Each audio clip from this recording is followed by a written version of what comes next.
The Philippines, a growing opportunity for foreign investment.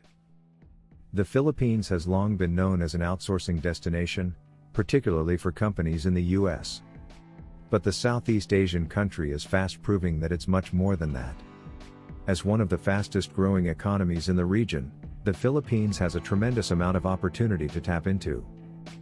In the next few years, despite the global slowdown, the Philippines economy is forecast to grow by 4% or more annually. Its workforce is young, with a median age of 26, well-educated and extensive. The population is over 110 million people.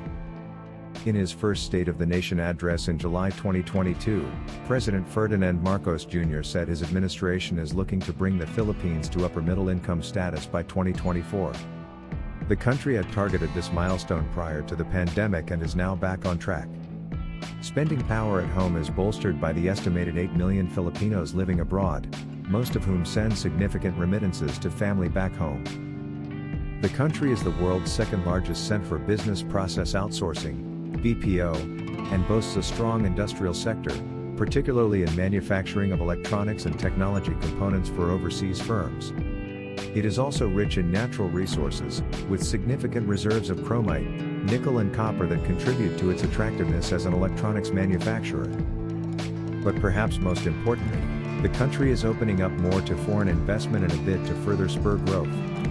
The Philippines is currently welcoming expertise to help it sharpen its competitive edge and make an impact in future industries. An aggressive push for foreign investment. Just a short time ago, certain sectors in the Philippines had to have a majority local owner, making it difficult for external firms to enter the market. However, recent legislation to update acts such as the Retail Trade Liberalization Act of 2000 and the Foreign Investments Act of 1991, also known as the Public Services Act, has opened up the market, making foreign direct investment simpler and more rewarding. Foreign investors can now own 100% of their ventures in certain critical industries, including infrastructures such as telecoms, airports, seaports, rail and renewable energy projects. This has stirred a lot of interest from traditional investors such as the U.S., but also from nascent trading partners, including countries like Denmark and Belgium in Europe. The Philippines is also a member state of the Association of Southeast Asian Nations, ASEAN, comprising 10 nations of Southeast Asia with a combined GDP of $3.3 trillion in 2021, equal to roughly 3.4% of world GDP. Sectors with strong growth opportunities. A key sector for expansion in the Philippines is renewable energy. Because it is a collection of islands, energy in the Philippines is amongst the most expensive in the world, relative to the purchasing power of its inhabitants. Because a central source of power for the whole country is difficult, the smaller-scale solutions offered by wind, solar and nuclear industries are central to efforts to increase energy independence and security, while lowering costs. European companies are one of the largest sources of investors here, as they hold a wealth of expertise in renewables. The e-commerce sector has a large intra-Asia element, in that companies tend to expand through the region.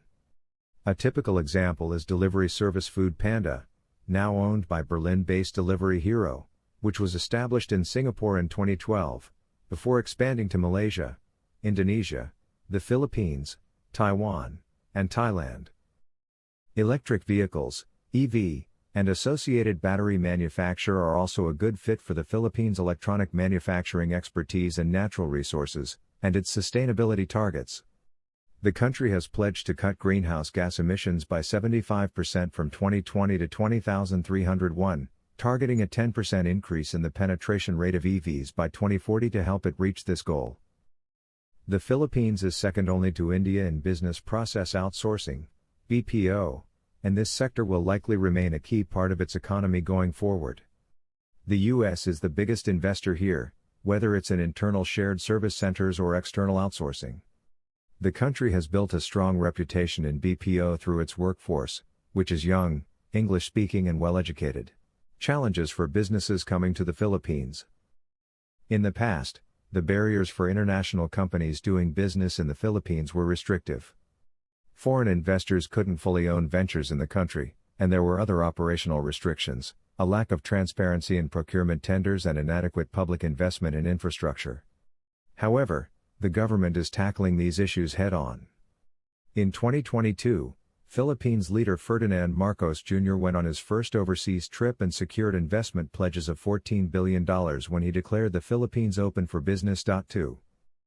This investment will support our country's economic recovery efforts and create more jobs for Filipinos here in our country, Marcos said on his return.